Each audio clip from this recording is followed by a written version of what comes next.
pessoal, tudo bem? Bora para mais um vídeo, continuando a saga de Gênesis, né? Então, agora capítulo 11, falar sobre a Torre de Babel, essa torre tão misteriosa, né? Vamos lá, ler o que fala a Bíblia sobre essa torre.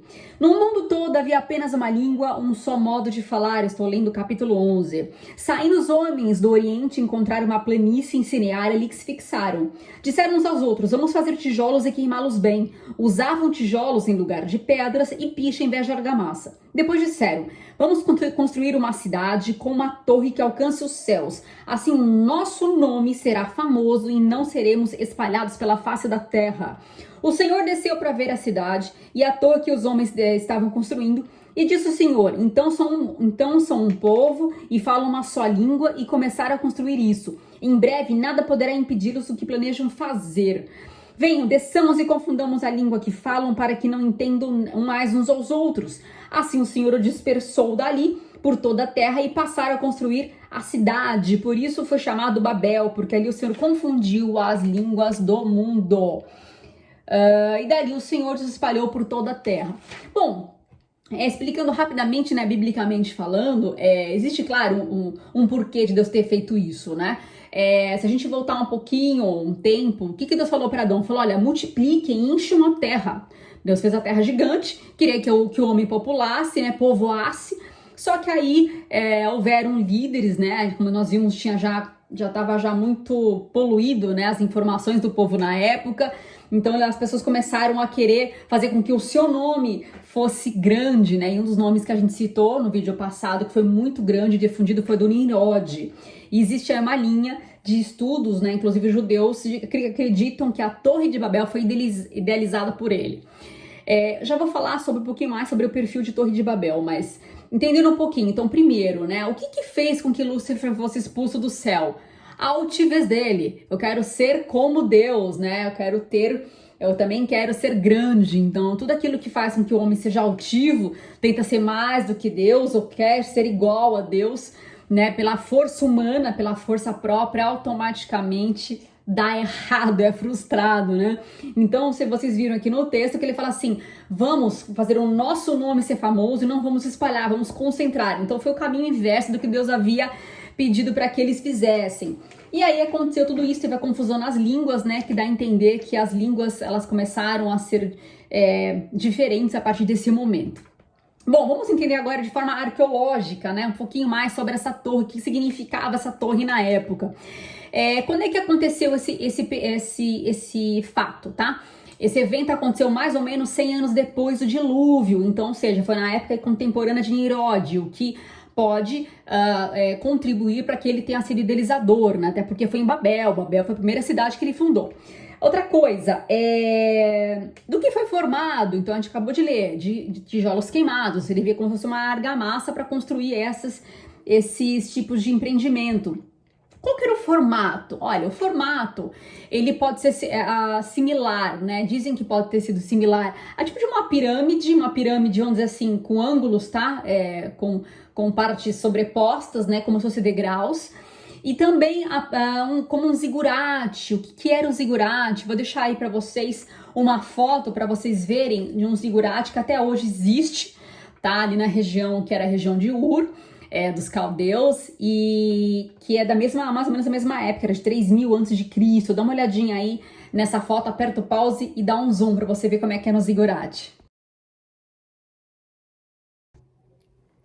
Viram o exemplo do zigurate? Pois é, então possivelmente a Torre de Babel ela tinha mais ou menos esse formato, tá? Então, o que era esse zigurate, né? Não existiu só esse, existiram outros. Era um movimento da arquitetura religiosa da Mesopotâmia que tinham acesso ao topo por via de rampas ou por degraus, né?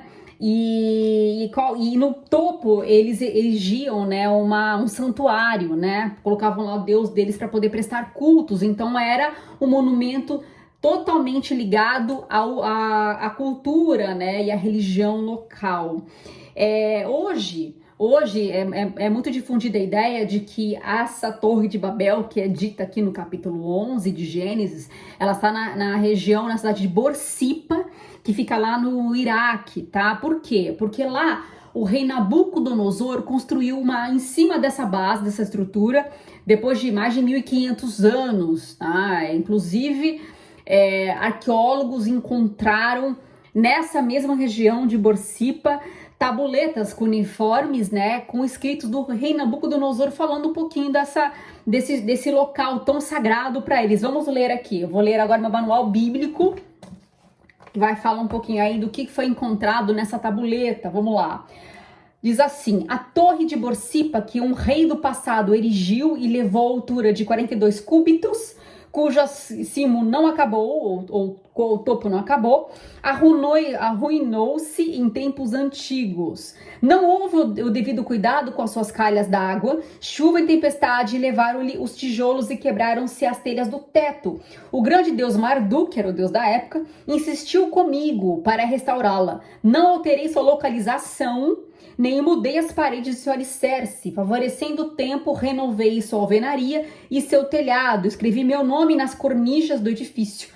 Deixa como havia sido séculos antes, erigi o pináculo como fora em dias remotos. Quem escreveu isso foi o rei Nabucodonosor, né, que foi um grande rei da Babilônia, que estabeleceu aí, né, fez um segundo zigurate em cima do primeiro, onde estava estabelecido aí as estruturas da Torre de Babel. Dá uma olhadinha no que sobrou desse zigurate do Nabucodonosor. Bom, e para encerrar, vocês viram agora, né? Então, o possível local da Torre de Babel. Depois eu vou deixar um link para que vocês possam ver, tá? Tanto sobre o arqueólogo que achou isso, foi um estudioso, né, da cultura síria, o senhor Sir Henry Harrison. Foi um homem muito notável que descobriu aí, né, esses achados aí. Descobriu o achado, foi ótimo. E também, quem também acredita muito sobre essa torre, né, ter sido também construída pelo Nimrod, que eu falei no vídeo passado, foi o grande filósofo, historiador judeu chamado Flávio Joséfo. Ele foi contemporâneo ali, né, de Cristo, e ele tem muitos documentos, né, que falam sobre as histórias e eventos contados na Bíblia. E ele fala, inclusive, que o Nimrod tinha motivo de sobra para poder construir essa torre, até porque ele já tinha passado recentemente, né, os avós, né, e bisavós tinham passado vindo do dilúvio, era uma história muito recente. Ele quis construir algo muito alto para que, se houvesse dilúvio novamente, ele não fosse atingido, né? Como se falasse assim: Deus, pode mandar a chuva que agora você não me pega, né? Isso aí tá no link abaixo, que eu vou deixar para vocês consultarem. Então, espero que tenham gostado e se inscreva no canal e até o próximo vídeo.